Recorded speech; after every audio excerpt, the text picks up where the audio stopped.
हिमाचल की 10 सबसे बड़ी खबरें सिर्फ 5 मिनट में। नमस्कार, समाधान भारत देख रहे हैं आप। मैं हूं आपके साथ कविता, उपस्थित हूं आपके समक्ष आज का बुलेटिन लेकर। क्या कुछ रहा प्रदेश भर में खास, आपके समक्ष इस बुलेटिन में साझा करने वाली हूं। तो आइए नजर डालते हैं आज के बुलेटिन पर। शुरुआत करेंगे आज के मौसम से।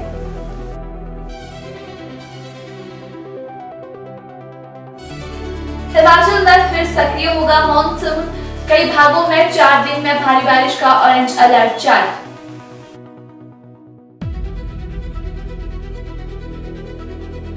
हिमाचल कांस्टेबल भर्ती 2026 734 पद, ड्रग टेस्ट और नेचुरल मार्किंग से बदले नियम। स्कूल के उद्घाटन कार्यक्रम से बिना उद्घाटन किए लौट आए थे शिक्षा मंत्री। अब हाईकोर्ट ने सरकार को भेजा नोटिस।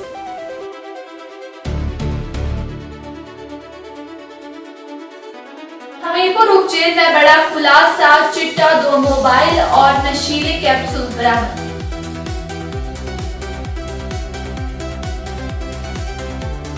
मरीजों के लिए बड़ी राहत, 8 अस्पतालों में लगेगी MRI मशीनें। मरीजों के लिए बड़ी राहत।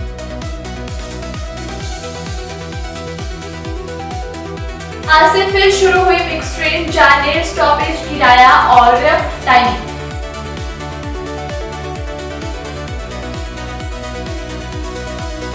हिमाचल राज्य सहकारी बैंक में बड़ा अपडेट, 17 जुलाई से 22 जुलाई तक डिजिटल बैंकिंग रहेगी ठप।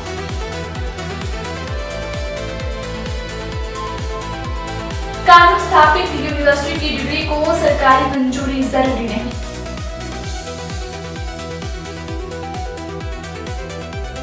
हिमाचल प्रदेश में रूफटॉप सोलर लगाना होगा आसान, पूरी प्रक्रिया होगी डिजिटल।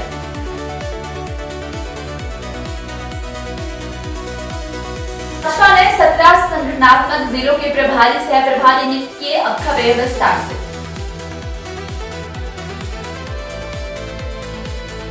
प्रदेश में पिछले कई दिनों से कमजोर चल रहा मॉनसून फिर सक्रिय होगा। मौसम विभाग ने राज्य में 5 दिन भारी बारिश का येलो अलर्ट जारी किया है। कई इलाकों में 4 दिन भारी से बहुत भारी बारिश होने का ऑरेंज अलर्ट है। विभाग के ताजा पूर्वानुमान के अनुसार प्रदेश में 18 से 23 जुलाई के दौरान मॉनसून के सक्रिय रहने के आसार है। हिमाचल प्रदेश लोक सेवा आयोग ने 734 कांस्टेबल पदों पर भर्ती का नोटिफिकेशन जारी कर दिया है। इस बार भर्ती प्रक्रिया में बड़ा बदलाव किया गया है। सबसे अहम बात है कि फिजिकल टेस्ट से पहले ड्रग टेस्ट कराया जा सकता है। नशीले पदार्थों के सेवन का दोषी पाए जाने पर अभ्यर्थी को भर्ती प्रक्रिया से बाहर कर दिया जाएगा। लिखित परीक्षा में 100 प्रश्न होंगे और हर गलत उत्तर पर 0.25 अंक की नेगेटिव मार्किंग होगी। इतना ही नहीं, अगर किसी प्रश्न का उत्तर नहीं देना है तो OMR शीट में ई विकल्प भरना होगा, नहीं तो खाली छोड़ने पर भी 0.25 अंक काटे जाएंगे। हिमाचल प्रदेश के मंडी जिले के द्रंग विधानसभा क्षेत्र के देवरी पंचायत स्थित राजकीय वरिष्ठ माध्यमिक पाठशाला के नवनिर्मित भवन का उद्घाटन शिक्षा मंत्री रोहित ठाकुर द्वारा बिना उद्घाटन किए लौटने का मामला अब हिमाचल प्रदेश हाईकोर्ट पहुंच गया है। स्थानीय निवासी कुंजलाल की ओर से दायर जनहित याचिका पर सुनवाई करते हुए मुख्य न्यायाधीश न्यायमूर्ति गुरमीत सिंह संधावली और न्यायमूर्ति विपिन चंद्र नेगी की खंडपीठ ने राज्य सरकार को नोटिस जारी कर जवाब मांगा है। अदालत ने सचिव शिक्षा, निदेशक उच्च शिक्षा, उपायुक्त मंडी, उप निदेशक उच्च शिक्षा मंडी और राजकीय वरिष्ठ माध्यमिक पाठशाला देवरी के प्रधानाचार्य को नोटिस जारी करते हुए अगली सुनवाई से पहले जवाब दाखिल करने के निर्देश दिए हैं। मामले की अगली सुनवाई 22 जुलाई को होगी। हमीरपुर उप जेल में सुरक्षा व्यवस्था में बड़ी सेंध का मामला सामने आया है। जेल के दीवार के ऊपर से फेंके गए फैक्ट से करीब 1.5 ग्राम चिट्टा, 2 मोबाइल फोन, नशीले कैप्सूल, बीड़ी, लाइटर और नकदी बरामद हुई है। सुरक्षाकर्मी की सतर्कता से यह पैकेट समय रहते पकड़ लिया गया। पूरी घटना जेल में लगे CCTV कैमरों में कैद होगी। पुलिस ने 3 आरोपियों के खिलाफ NDPC एक्ट की धाराओं 21, 22 और 29 के तहत मामला दर्ज कर जांच शुरू कर दी है। पुलिस अब पैकेट फेंकने वाले व्यक्ति और पूरे नेटवर्क को पता लगाने में जुटी है। हिमाचल प्रदेश सरकार ने सरकारी अस्पतालों में आधुनिक स्वास्थ्य सुविधाओं का विस्तार करने की दिशा में बड़ा कदम उठाया है। मुख्यमंत्री ठाकुर सुखविंदर सिंह सुक्खू ने स्वास्थ्य विभाग की समीक्षा बैठक की अध्यक्षता करते हुए घोषणा की कि प्रदेश के 8 सरकारी अस्पतालों में 1.5 टेल्सा MRI मशीनें स्थापित की जाएगी। इसके साथ ही 5 अस्पतालों में डिजिटल मैमोग्राफी सुविधा शुरू की जाएगी ताकि मरीजों को घर के नजदीक बेहतर जाँच का उपचार उपलब्ध हो सके। विश्व धरोहर का दर्जा प्राप्त कालका शिमला रेल मार्ग पर यात्रा करने वाले यात्रियों के लिए एक अत्यंत राहत भरी खबर है। रेलवे ने गुरुवार से इस महत्वपूर्ण रूट पर मिक्स ऑफ डाउन ट्रेन का संचालन फिर शुरू कर दिया है। समर सीजन के दौरान चलाई गई विशेष ट्रेनों की अवधि समाप्त होने के बाद इसे एक नियमित सुविधा के रूप में पुनः पटरी पर उतारा गया है, जिससे स्थानीय निवासियों और पर्यटकों को दोनों को काफी सुविधा मिलेगी।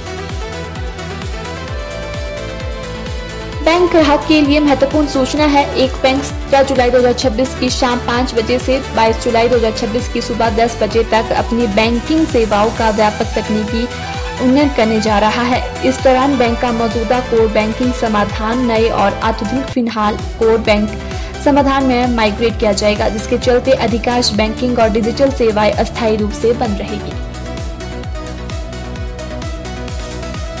हिमाचल प्रदेश हाईकोर्ट ने एक याचिका की सुनवाई के दौरान कहा कि कानून की ओर से स्थापित यूनिवर्सिटी से प्राप्त डिग्री को मान्यता प्राप्त करने के लिए राज्य सरकार की मंजूरी की जरूरत नहीं है।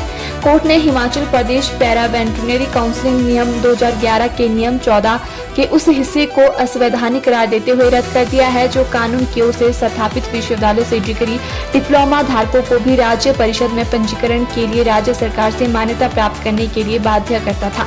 न्यायाधीश विवेक सिंह ठाकुर और न्यायाधीश रंजन शर्मा की खंडपीठ ने याचिकाकर्ता के आवेदन को खारिज करने वाले काउंसिल के 28 जुलाई 2025 के पत्र को रद्द कर दिया।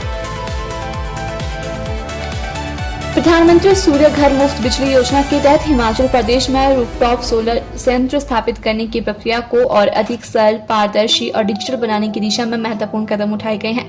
हिमाचल प्रदेश विद्युत विनियामक आयोग ने नियमों में संशोधन का एक मसौदा जारी किया है, जिसका उद्देश्य आवेदन प्रक्रिया को पूरी तरह से ऑनलाइन करना और नेट मीटरिंग के लिए अलग से एग्रीमेंट करने की अनिवार्यता को समाप्त करना है। भारतीय जनता पार्टी हिमाचल प्रदेश ने संगठन को बूथ स्तर तक और अधिक मजबूत बनाने की दिशा में बड़ा संगठनात्मक फेरबदल किया है। प्रदेश अध्यक्ष डॉक्टर राजीव बिंदल ने प्रदेश के 17 संगठनात्मक जिलों के लिए जिला प्रभारी और सह प्रभारियों की नियुक्ति की घोषणा की है। इसके साथ ही पार्टी ने सोशल मीडिया एवं IT विभाग के प्रदेश प्रभारी की भी नियुक्ति की है। ऐसे ही तमाम खबरों को जानने के लिए जुड़े रहे समाधान भारत के साथ। तब तक के लिए धन्यवाद।